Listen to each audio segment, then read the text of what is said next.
All right, welcome to Hoops Tonight here at The Volume. Happy Sunday, everybody. Hope all of you guys are having an incredible weekend. We got a kind of a funky schedule over the next couple of days. We're going twice today. This video, we're just hitting Lakers, Suns, and then the Milwaukee Bucks went into Minnesota and beat the Timberwolves pretty soundly on Friday night. We're going to be talking about that game and just some interesting stuff I noticed on tape as it relates to both teams. Later tonight, we're going live after the final buzzer of Warriors Nuggets, so keep an eye out for that. Monday, we'll be breaking down a couple other games from today, as well as our power rankings. Then we're taking Tuesday off because I'm going skiing. So just a little bit of a funky schedule over the next few days. But Lakers, Suns, and Bucks, Wolves over the course of today, over this particular show. You guys know the drill. Before we get started, subscribe to our brand new YouTube channel. It'd mean a lot to me if you guys would take a second to hit that subscribe button. Don't forget about our podcast feed, wherever you get your podcasts under Hoops Tonight. Also, it's super helpful if you leave a rating and a review on that front. Don't forget to follow me on Twitter at _JasonLT, where I put film threads as well as show announcements. And then last but not least, keep dropping mailbag questions. Probably hit some throughout the week next week. All right, let's talk some basketball. So this game, the starters played relatively even. LeBron had it going early to kind of keep the Lakers close, but the Suns just got insanely hot at the end of the first quarter. And, you know, I watched the film and I didn't even necessarily think the Lakers were being lazy or disengaged. Like, there were a couple of missed rotations, like Austin missed Royce O'Neal on a rotation at the top of the key, but the Suns just made shots, and that's what they can do. That's their superpower. That's the thing that they do better than most teams in the league, right? Like Devin Booker and Kevin Durant both hit really tough pull-up jump shots in that stretch. Devin Booker hit an and one in the middle of the floor. Grayson Allen and Royce O'Neal both hit shots. Even Bull hit a three out of the left corner, punishing LeBron James for helping off of him. And then had another play where he drove the baseline off of a closeout out of that left corner and hit a little floater. As a matter of fact, in the game, the Suns had 34 spot-up possessions, which is a ton, and converted those into 1.12 points per possession, which is outstanding. The Suns went up by 20 there in the first quarter. Lakers kind of methodically worked their way back into the game, running their solid five-out offense. They got out in transition a lot off of Suns turnovers in this game, making extra efforts on defense. And then we get to the fourth quarter where the Suns have had so many issues throughout the season this year. Even after today, the Suns have an offensive rating of 103.5 in fourth quarters this year. That is dead last in the NBA. It's been a pretty consistent issue, but much better in this fourth quarter. 28 points, a 117 offensive rating. Now, what typically has been an issue for them in the past is Devin Booker and Kevin Durant struggling to handle double teams as the game progresses, as teams get more and more aggressive on him. And then off the ball, guys failing to make teams pay for leaving them open, for giving them advantage situations. I thought Kevin Durant was magnificent in this fourth quarter. He had one pass to the short roll where he didn't see AD coming from like the left elbow extended. AD jumped in and stole it from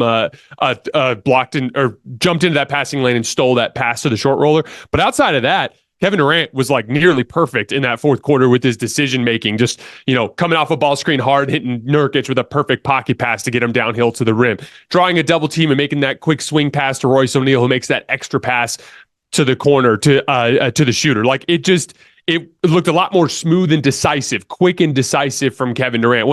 When KD and Devin Booker in those situations have struggled this year, it's usually picking up their dribble and then the pressure coming up on them and them struggling to get the pass over the top to the right spot without a deflection or something that slows the pass down so the defense can rotate out of it. Quick and decisive is the best way to beat those traps. KD had a much, much better fourth quarter on that side of the floor. And then I thought he had one of the biggest plays in the game when it was 110 to 104. First of all, I want to credit Royce O'Neal. LeBron ISOs Royce O'Neal on the right side of the floor and just played. One of the things I talk about with Royce, he just plays physical defense. That's what allows him to defend multiple different positional archetypes, because quick enough and active enough to defend a smaller guard, but he also is physical enough to defend a bigger, stronger player like LeBron James. And LeBron had some success against him throughout the game. He had like a spinning baseline dunk on him in the first half. But like on this particular play, big play in the game. It's 110-104. Lakers are on a little bit of a run. Anthony Davis got that pull up or that catch and shoot jump shot from the mid-range going. He also had a little floater off of a pocket pass from Austin Reeves. Looks like we have ourselves a game there down the stretch. LeBron drives in, Royce gets physical with him and gets him to miss the layup. Again, LeBron's probably going to make that 8 out of 10 times, but how do you get to the 2 out of 10 where he's going to miss? By bumping him off of his base and making it a little bit more difficult. Big play from Royce O'Neal. They go to the other end of the floor, and in kind of a chaotic situation, Kevin Durant made a really, really smart play. LeBron James was kind of in a ball denial situation on the left wing. He cut back door on LeBron, something LeBron has done a lot this season to generate shots at the end of games. A backdoor pass hits him right on the cut, draws that second defender, makes the kick out pass to Grayson Allen in the right corner, who hits the biggest shot of the game to put them up 113-104. By the way, Royce O'Neal and Grayson Allen made 12 threes in this game. Royce made one on the next possession because Anthony Davis fell over into camera row, ended up in an advantage situation. The Suns had a 5-on-4. They made Kevin Durant made a swing pass to Royce on the left wing. He hit the 3. Just dagger after dagger after dagger. I swear, it felt like every single one of those Royce O'Neal or Grayson Allen threes felt like an absolute backbreaker. Yusuf Nurkic was incredible in this game. Had 7 offensive rebounds. Has pretty consistently given pretty great two-way efforts over the course of the last few weeks. A guy that I think a lot of times reputation doesn't actually match up with reality with basketball players. And here's the thing, like, reputation is well earned. Yusuf Nurkic earned a reputation as being a guy who could be a limited defensive player, as a guy who struggles sometimes with the dirty work because of what happened in his past. But that doesn't mean you can't earn yourself a new reputation. I think Yusuf Nurkic has been pretty awesome on the defensive end over the course of the last few weeks. Getting a lot. He's just super active with his hands, and he's pretty smart at anticipating what's going to happen around him. And he gets a lot more in the way of deflections and blocks than I think people realize relative to what his reputation is around the league. And in addition to that, he's an excellent screener. He's a big body that can cause problems on the offensive glass. Again, 7 offensive rebounds in this game. Anthony Davis, for all of his things that he's great at, he can struggle with the big-bodied centers that can bury him underneath the basket. It's actually something to keep in mind for the Lakers, because to get out of the Western Conference, you're probably going to have to go through 2 of Yusuf Nurkic, Ivica Zubac, or Nikola Jokic, these big-bodied centers. And those guys are the kinds of guys that can give AD some issues on the offensive glass. But he was burying AD on the glass. Every time AD had to come off of him to help on some sort of screening action, Nurkic would be there to clean up the mess on the back line. He was awesome. Devin Booker, after the game, was talking about how specifically Yusuf Nurkic is of great value to them, and that every time he's missed a game this year, they've lost, and how they've missed that. And here's the thing. There's no doubt that the Suns will probably need to have a KD at center look just for brief spurts over the course of the postseason to just kind of change the tone of games or maybe close against a specific matchup. But Yusuf Nurkic is the anchor of that team on both ends of the floor in terms of their physicality. This is a team that can struggle a little bit with physicality. Nurkic brings a ton of physicality to the table. And I got to say, he has changed, for me personally, like the way that I view Yusuf Nurkic's basketball has changed markedly from training camp to this point, especially as of late, just with how much he's competing in the details around the floor. Big win for the Suns. They needed that one. They had just lost 2 straight. On the Lakers front, I saw a lot of negativity from Lakers fans in this one. Honestly, I thought they played really hard. And this is kind of what it's like in the Western Conference. Phoenix is a really good team. They have 2 of the top 15 players in the league on their team. They had just lost 2 in a row, including 3 of their last 5. They needed a game. And when you go on the road in the Western Conference to a really good team who needs to win a game, sometimes you're just going to lose. And there were a lot of there were several players in particular. I thought D'Angelo Russell and Austin Reeves really, really were making efforts in rotation to contest shots and to try to get in there and help on the glass. But sometimes you just run into a team that's really, really good at what they do. And no matter what you do to try to stop them from doing what they do, they make the shots anyway. And they kind of just felt like that type of game to me on the Lakers front. I really wasn't disappointed process-wise. They were helping a little bit too much, but not in a way that I thought was really problematic for the personnel. The Suns made shots. You got to tip the cap. They gave up a lot of offensive rebounds, but most of that was personnel. And that brings me to my one gripe. So in a game where you could not grab a rebound to save your life, which was basically the difference in the game. The Lakers outshot the Suns from the field. They outshot them from 3. They won the points in the paint battle. They took good care of the basketball. They turned Phoenix over and got out in transition and scored. They did a lot of really good things in this game. Phoenix just dominated the possession battle. They had 14 offensive rebounds to 3 for the Lakers. They were up 22-10 in second chance points in a game that they won by 10 points. That was the difference in the game. And that's where I have a problem with Darvin Ham and his rotational approach, because Taurean Prince and Spencer Dinwiddie played 50 minutes in this game. Rui Hachimura and Jackson Hayes played 32. And this is one of my biggest pet peeves when it comes to coaches, when they try to inflict their specific basketball philosophy on a roster rather than identifying what their roster is capable of and just leaning into its strengths. So Darvin Ham has all year long overplayed Taurean Prince. It's been a consistent issue. And in general, has done a lot of, we saw this even last year, a lot of 3-guard lineups and things along those lines. So I'm not surprised that he leaned on Spencer Dinwiddie a lot in this game. Here's where I don't understand. Taurean Prince is not actually giving you what his archetype typically provides. I understand the thought process. Darvin Ham is thinking, I run a 5-out offense, and I love to pressure the ball and try to funnel guys into Anthony Davis, right? Taurean Prince, in theory, is a wing defender that can pressure the basketball, navigate screens, has some length, can kind of do his job on the defensive end of the floor. On the offensive end, in theory, he's a good 5-out wing because he can take and make catch and shoot threes, has a little bit off the dribble pop, a guy that kind of knows how to play alongside other good players. In theory, it makes some sense. The problem is Taurean's not actually very good at any of that. And so what ends up he's a bench player. He's good enough to do that in bench lineups for small spurts. That's what Taurean Prince's role is on this particular team, right? But the problem is he's being given, in most cases, more than he can handle. He is being slotted by Darvin Ham into a role that he's going to fail because he's not personally really fit for that specific role. And so as a result, here's the thing. Rui Hachimura won't navigate screens as well as Taurean Prince. Rui Hachimura maybe isn't as good at fluid 5-man, 5-out basketball as a guy like Taurean Prince is, right? But here's the thing. He's just a better basketball player. He's a better basketball player. And so whatever you're not getting there can help in other areas. And for the record, I think you can do, I thought at the beginning of the game, they started with Rui on KD and they switched Nurkic, KD pick and rolls. And he got burned one time where he ended up on the top side and they threw the pass over the top to Nurkic and he slipped downhill and ended up getting a layup. But for the most part, that's a matchup that I actually think can work. Switching that action. I think Rui can bang with Nurkic. He actually got him to miss a shot out of the post. Obviously, AD can work with Kevin Durant on the perimeter. It's just one of those things where I would have leaned into that more. But they didn't. They leaned into lesser players. And again, Jackson Hayes, I get it. He didn't play well in his short burst today, but it's I would like to see in the big picture, Darvin Ham lean more into size. Lean more into, mainly just because that's their best players. Those are their best players. And there will be matchups where it makes sense to play a Spencer Dinwiddie at the 3. Or maybe even a Taurean Prince at the 2 next to a Rui Hachimura, depending on the matchup. But for the most part, it's going to have to be based on how the game is progressing. And in this particular game, you weren't getting anything on offense out of Taurean Prince or Spencer Dinwiddie. You weren't getting the benefits of what they brought to the table, but you were getting the downsides.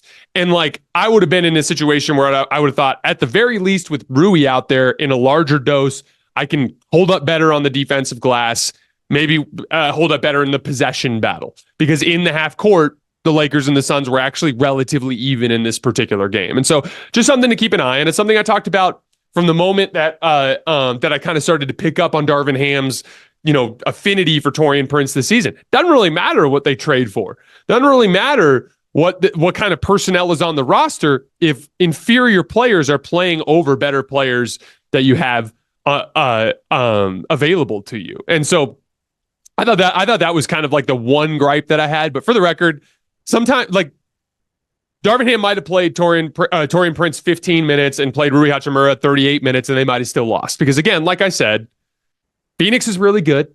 They just lost 2 in a row. They're at home. That's what it's like sometimes in the NBA. And so I don't want to overreact to it. Again, with the Lakers, I don't view them as some sort of legitimate title contender anymore since they weren't able to make an upgrade at the deadline. And so I'm not really all that high on them to begin with. And this is the kind of game that you almost kind of expect them to lose, right?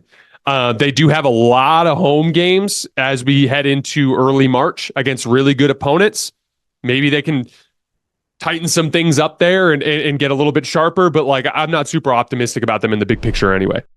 Get in on the action with DraftKings Sportsbook, an official sports betting partner of the NBA. New customers who deposit $5 or more can get a no-sweat bet up to $1,000 back in a bonus bet. I was looking at NBA futures this morning. The Golden State Warriors are plus 5,500 right now on DraftKings to win the title. So if you believe in them, that's a big number. And Denver, I have Denver as my championship favorite, and they're still the second best odds on DraftKings right now at plus 450. So lots of good NBA bets to look at over the course of the end of the season. Download the DraftKings Sportsbook app now and use code HOOPS. New customers can get a no-sweat bet up to $1,000 if your first bet loses. Only on DraftKings Sportsbook with code HOOPS. That's HOOPS. The crown is yours. All right, moving on to Bucks Wolves.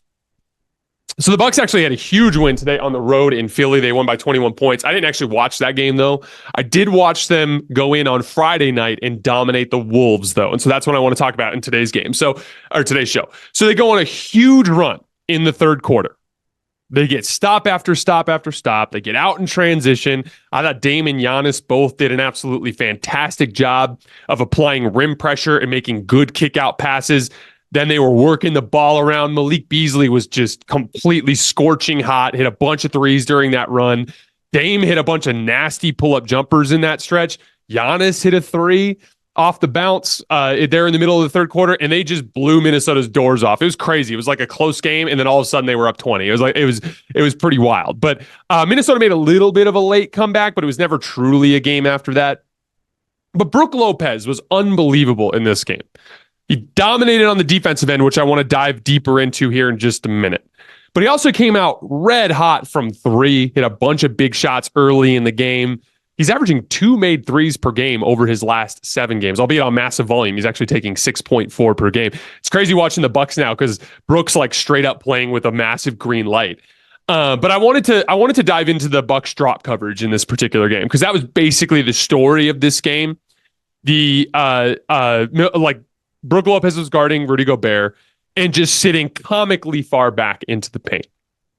So what that does is it puts your on-ball guy in a little bit of a predicament because he's basically playing 1-on-2, right? Like he's trying to guard Ant or whoever it is, Mike Conley, whoever it is that has the ball, but he's got a screener and he's not getting any help at the perimeter. So his only real job there is to try to fight over the top of the screen and try to get a contest. But Rudy Gobert's a really good screener. And so most of the time, like he is getting a solid screen set on the ball, right? But there's a specific reason why this works for Milwaukee. And this is actually a very similar thing to what I was talking about earlier with the Lakers as it pertains to playing into your strengths. Like this particular roster, the strength of their defense is on the interior. So it actually doesn't make sense to over index towards the ball handler to try to shut down the ball handler at the expense of giving up layups and threes. That's not the strength of your defense. You're actually better off allowing the ball handler to be more comfortable, but stay home off the ball and try to force them into making a lot of really difficult shots in the mid-range. And so, again, if I want to start by just looking at it from the standpoint of what a drop coverage looks like. So I want to look at just the first possession of the game. You can actually find this clip on my Twitter feed at _JasonLT. It was from Saturday morning, if I remember correctly. So the first play of the game was a turnover from Mike Conley in pick and roll. So if you watch the play, Mike Conley's being guarded by Dame. Rudy Gobert comes up and sets a screen. To Dame's credit, and he's been doing this really since Doc took over, really good job fighting over the top of the screen. But Brook Lopez is just sitting way back in the paint. So even though Conley gets downhill and actually beats Dame, again, that's what you expect, right? When you have a ball screen, it's really difficult to get back in front of the ball handler, right? Mike Conley's going downhill, but Brook is waiting there. And he's able to effectively split the difference between Conley and Gobert rolling to the rim. Now, why is this important? Because now you can defend the action 2-on-2.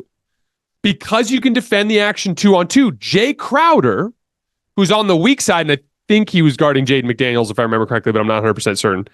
Guarding on the weak side, he's able to stay on the ball, or on his man. And so because he's staying on his man, as Mike Conley works towards the baseline, and he's there getting attacked by Brook, he's got to get rid of the basketball. But now he doesn't have an outlet because Jay Crowder doesn't have to help. If Brook is higher in his drop coverage, now Jay Crowder likely has to come over to help in the paint. But because Brook is back, Jay can stay out, which takes away those kick-out passes. That was basically the story of the game. The Bucks played Minnesota into their worst tendencies because they are not a very good shot-making team. They can make threes off the catch. They're a good catch-and-shoot team. But Anthony Edwards is a high-volume pull-up shooter who's not particularly accurate. Mike Conley is an accurate pull-up shooter who's not particularly aggressive. And so as a result of that, it played Minnesota into their worst tendencies. And it was a lot of playing pick and roll as Brook sat back into the paint and guys missing pull-up shots and floaters. It was a lot of attacking in ISO while Brook is just sitting in the paint waiting. And for all the, a lot of criticism about Rudy Gobert over the years defensively is just inaccurate. And I've talked about that on the show before, so I'm not going to get into it. But where Rudy Gobert has struggled in the past is he's not enough of a threat offensively. Like, he can get a few offensive rebounds. He presents some vertical spacing, but he's not sharp enough when it comes to scoring on the roll. Like, he doesn't catch and finish super well. And so on offense, it can turn into a situation where Rudy can't actually make Brook pay enough for ignoring him. And that leads into a lot of their issues. And so I want to tie that back into two things. First of all, that is Milwaukee's best chance. They will never be an elite defense because they don't have the perimeter personnel to do so. But their pathway to defending as well as they possibly can, or well enough for them to get to the trophy, is that deep drop coverage, because it allows them to cover 2-on-2 and stay out of rotation. Essentially, taking away layups and taking away threes while conceding comfort and rhythm to the ball handler.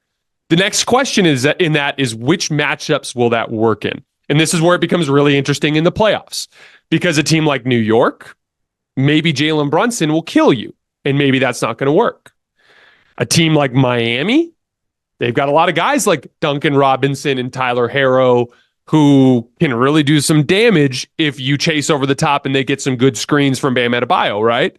Terry Rozier hasn't played super well yet, and then he got hurt, but we'll see in the long run whether or not Terry Rozier fits into that mold. But like, they're a team where drop coverage might be a little bit of an issue. But then you look at teams like Boston. Boston is a team where, like, man, you could really bait them into their worst tendencies by running a super deep drop, right? And so that's where I kind of look at it as matchup dependent. But even within the view of like a Miami matchup or a New York matchup, I still think that might be their best chance to win.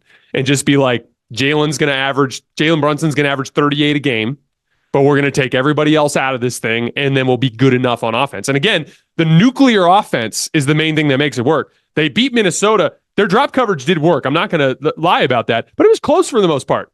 Through 3.5 quarters, it was close. In the fourth quarter, they brought it back a little bit close, although Milwaukee, I thought, let their foot off the gas a little bit. But there at the end of the third quarter, they went on an absolutely nuclear offensive run where Dame and Giannis just time and time again were able to develop and create incredibly high-quality shots. That's the formula. Defend as well as you can, which the strength of your personnel is your interior defense, so it makes sense to do it the way they did. And then on the other end of the floor, you need to be a nuclear, potent offense in order to cover the rest of that gap there. On the Wolves front, I was so disappointed in their offensive process in this game because they played right into Milwaukee's hands by spamming pick and roll and bad isolation basketball. One of the things I'd like to see them do, and again, this is something I've talked about a lot, when it comes to Minnesota, they don't have the best decision makers in the world. Mike Conley's a high-end decision maker, but when you get past that, it's like Karl Towns can get a little carried away. Anthony Edwards can get a little carried away. Even Nickeil Alexander-Walker can get a little carried away. They can take some tough shots, and they can play, like Jaden McDaniels even can sometimes get a little tunnel vision-y and take some bad shots, right? And so, like, specifically during that third quarter run, I just thought the Wolves played really poor offense. There wasn't a ton of like action that they were running. It was a lot of like brute force style of basketball, which played directly into Milwaukee's strengths. Again, in that situation, if you allow Milwaukee to sit back, you're going to have issues. But if you have more ball and player movement, you can have it be more likely that Brook Lopez has to direct attention elsewhere. And that's where you can maybe move him further out of the coverage, and maybe you can find more opportunities to generate higher quality offense. But that's going to be an issue with the Wolves. And that's been an issue for the Wolves throughout this season, is their ability to consistently execute in the half court on offense. All right, guys, that is all I have for for this particular show from today. I will see you guys again at the end of Warriors Nuggets live on YouTube.